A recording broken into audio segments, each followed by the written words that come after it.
আমাদের কালচার, আমাদের শাসন ব্যবস্থা তৈরি করে রাখা হয়েছে, যেখানে এমনভাবে উপস্থাপন করা হয়েছে যে একটা ইসলাম মেজরিটির একটা দেশ, সেখানে ইসলাম প্রিয়তা, ইসলামমুখী এই বিষয়টাকে ইসলাম ভীতি হিসাবে উপস্থাপন করা হয়েছে। এটা অত্যন্ত সুপরিকল্পিতভাবে করা হয়েছে। এখন সেটা থেকে উত্তরণ আমরা কিভাবে ঘটাবো, সেটার উত্তরণ নিয়ে আমরা সেটা থেকে উত্তরণ কিভাবে করতে পারি, সেই বিষয়ের সেই পথ আপনাদেরকে উন্মুক্ত করতে হবে।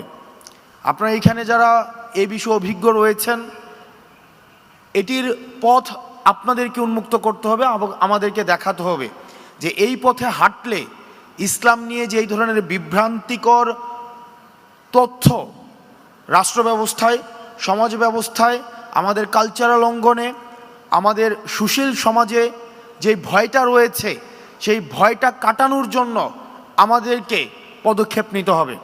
এবং পদক্ষেপ কি হতে পারে সেগুলো আপনারা আলোচনার মধ্য দিয়ে নির্ধারিত করতে হবে। আর আমরা রাজনৈতিক পরিসর থেকে আমরা এটি নিশ্চিত করতে চাই, সেটি হচ্ছে যে আমাদের সমাজে, আমাদের দেশে ইসলামোফোবিয়ার আর কোনো স্থান হবে না।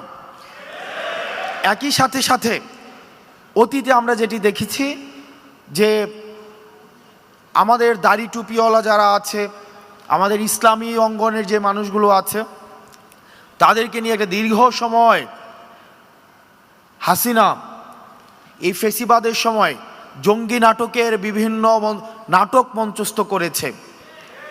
দেশে যেভাবে ইসলামী ফোবিয়াও থাকবে না, একই সাথে সাথে এই জঙ্গি নাটকও আর থাকবে না। একই সাথে সাথে কোনো ধরনের এক্সট্রিমিজমও যেন না ঘটে, সেই বিষয়গুলোতেই আমাদেরকে সচেতন থাকতে হবে। আমরা এক্সট্রিমিজমকেও কোনোভাবে স্থান দিব না। দ্বিতীয় যে বিষয়টি, সেটি হচ্ছে অন্য ধর্মের যে ভাইরা আমাদের দেশে রয়েছে, তাদের প্রতি দায়িত্বশীল আচরণ করার ক্ষেত্রে আমাদেরকে সবচেয়ে বেশি ভূমিকা রাখতে হবে। আমাদেরকে দৃষ্টান্ত স্থাপন করতে হবে। আমাদেরকে দৃষ্টান্ত স্থাপন করতে হবে যে যেই সংখ্যা আমাদেরকে বলা হয় মাইনরিটি যারা রয়েছে, হিন্দু, বৌদ্ধ, খ্রিস্টান, যারা মাইনরিটি যারা রয়েছে, তারা অনিরাপদ বোধ যেন কোনোভাবেই না করে, তারা যেন সবচেয়ে বেশি নিরাপদ আমাদের কাছেই যেন বোধ করে, সেটি আমাদেরকে নিশ্চিত করতে হবে।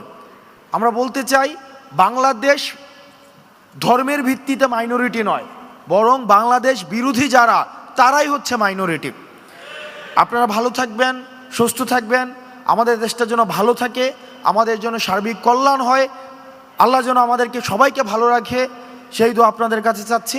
আসসালামু আলাইকুম রহমতুল্লাহি।